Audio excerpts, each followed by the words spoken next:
अस्सलाम वालेकुम ख़वातीन और हज़रात, दिस इज़ सैयद माज़। उम्मीद है आप सब लोग खैरियत से होंगे। एक छोटी सी स्टोरी सुनाना चाहता हूँ, ठीक है। उस स्टोरी का एक मकसद है, उस स्टोरी को सुनिएगा ज़रूर पूरा। एक बड़ी अच्छी कहानी है, मुझे अचानक से याद आ गई थी। असल में मेरे साथ कुछ टाइम से ऐसा कुछ हो रहा है जिसके तहत मुझे वो स्टोरी याद आ गई, जो कि मैं आप लोगों से शेयर करना चाहता हूँ, ठीक है। तो चलें शुरू करते हैं। Welcome back to my YouTube channel. अच्छा, ये स्टोरी जिसके हवाले से है, हो सकता है शायद वो भी मेरी वीडियो देख ले और उसको कुछ एहसास हो, मुझे नहीं पता। तो सीन ऐसा है कि आज से कुछ साल पहले, तकरीबन 3 या 4 साल पहले, मेरे पास मेरे एक बहुत ही अच्छे दोस्त का मैसेज आया था कि माज़ मुझे बहरीन आना है, मुझे बहरीन बुला लो। तो मैंने बोला ठीक है। मैंने उसको तौर तरीके बताए, जो भी हिसाब किताब था। मैंने कहा इतने लगेंगे तुम्हारे और मतलब समझ में आता है तो आ जाना। तो उसने एग्री किया, ठीक है। उसके पास उस टाइम कुछ पैसे कम थे, तो उसने मुझे ये बोला कि आधे पैसे तुम डाल दो, आधे जो है वो डाल के आ रहा है। वो भी उसने बेचारे ने कहीं ना कहीं से इधर से उधारी ली थी, ठीक है। और कर आके वो भाई साहब यहाँ पे आ गए। उनको 3 महीने का मैंने विज़िट का वीज़ा निकाल के दिया था किसी से लेके।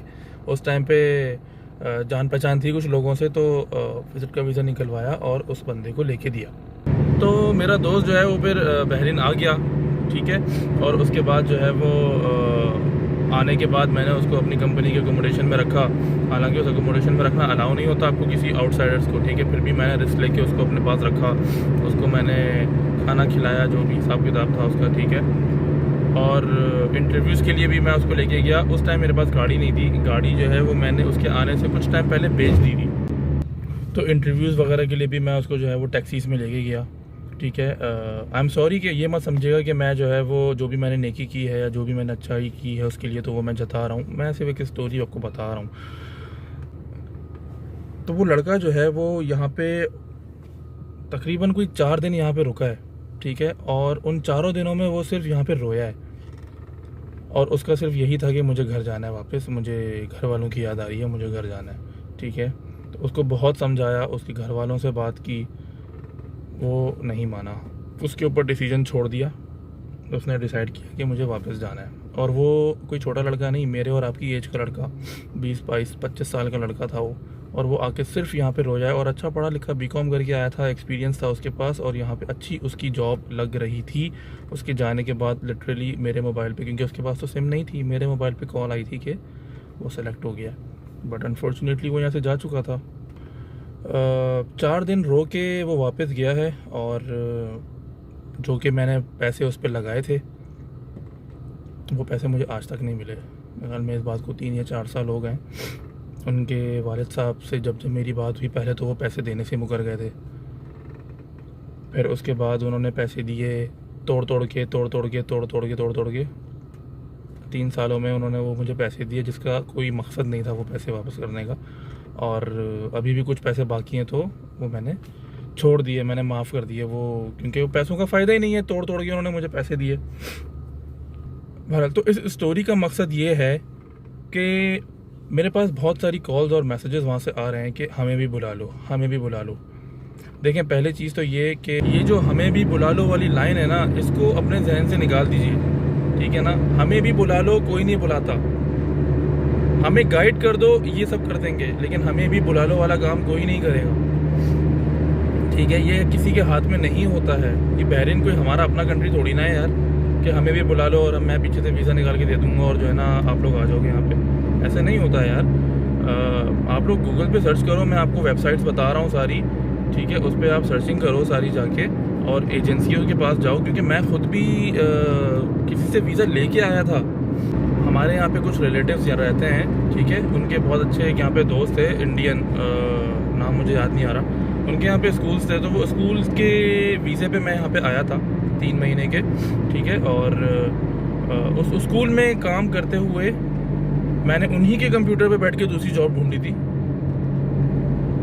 तो इस तरीके से जो है ना वो रास्ते बनते हैं। अब लोग जो है वो मुझे ये कह रहे हैं कि हमें भी बुला लो और जो है वो जॉब दिला दो, लगी लगाई जॉब का वीज़ा भेज दो।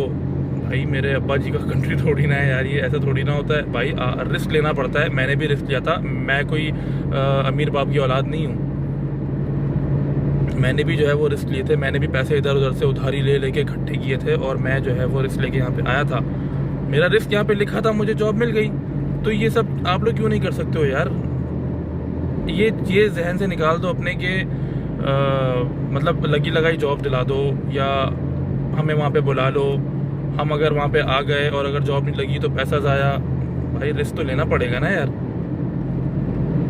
अब आपके अंदर इतने गट्स हैं, आपके अंदर अगर इतनी जो है वो पावर है कि आप विद इन अ वीक अगर आप जॉब ढूंढ लो तो बहुत अच्छी बात है। लोगों को यहाँ पे बहुत टाइम हो जाता है जॉब ढूंढते ढूंढते, किसी को थोड़ी ना पता कि जॉब मिल रही है नहीं मिल रही है। रिस्क तो लेना पड़ता है आपको।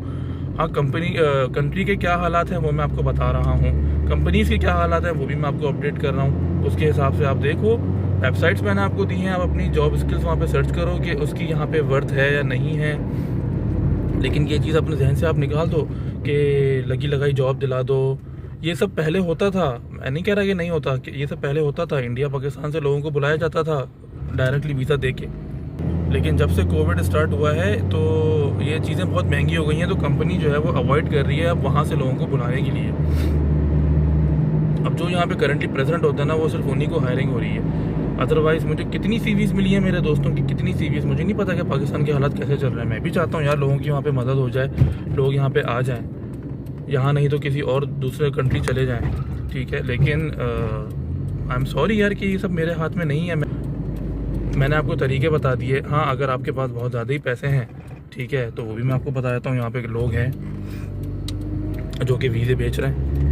अगर आपके पास 4-4, 5-5 लाख रुपए हैं वीज़ा पैसे देने के लिए तो बता। लेकिन द थिंग इस वीज़ा इतने का है नहीं जितने का जो है ना वो बेचा जाता है। तो खुद से सर्चिंग करो, अप्लाई करो, ऑनलाइन हो जाता है, क्यों नहीं होता है यार। आज दुनिया जो है वो ऑनलाइन चीज़ें करती है, सब चीज़ें हो जाती हैं। आप गूगल खोलो तो। और बार बार मैं जो है ना वो सिर्फ यही बोलता हूँ कि आने से पहले जो है वो 10 दफ़ा सोचना, प्लीज़ 10 दफ़ा सोचना, 100 दफ़ा सोचना बैठ के कि बाहर जो है ना वो कोई किसी का नहीं होता।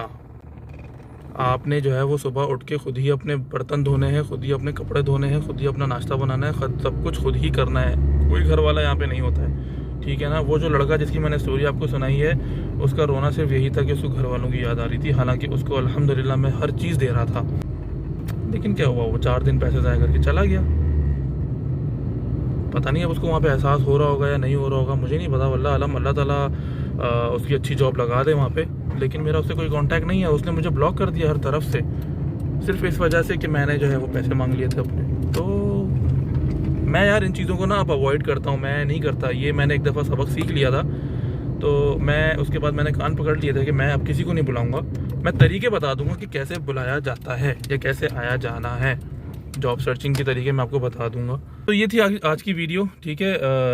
उम्मीद करता हूँ आपको इससे थोड़ा सा लेसन मिलेगा। सर्चिंग करें, ज़रूरी नहीं है बहरीन की करें, कहीं और कंट्रीज़ की भी करें, ठीक है।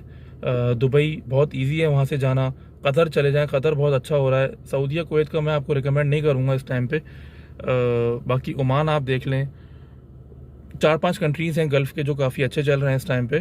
तो सर्चिंग करें, अप्लाई करें, अल्लाह मालिक है। अगर आपका रिस्क वहाँ पे लिखा है तो किसी का बाप आपको नहीं रोक सकता वहाँ पे जाने के लिए। चलें, बहुत कैसेट चल गई है, ख्याल रखिएगा अपना, और किसी भी चीज़ की ज़रूरत हो तो ज़रूर कांटेक्ट कर लीजिएगा, ठीक है। फ़ी अमान अल्लाह।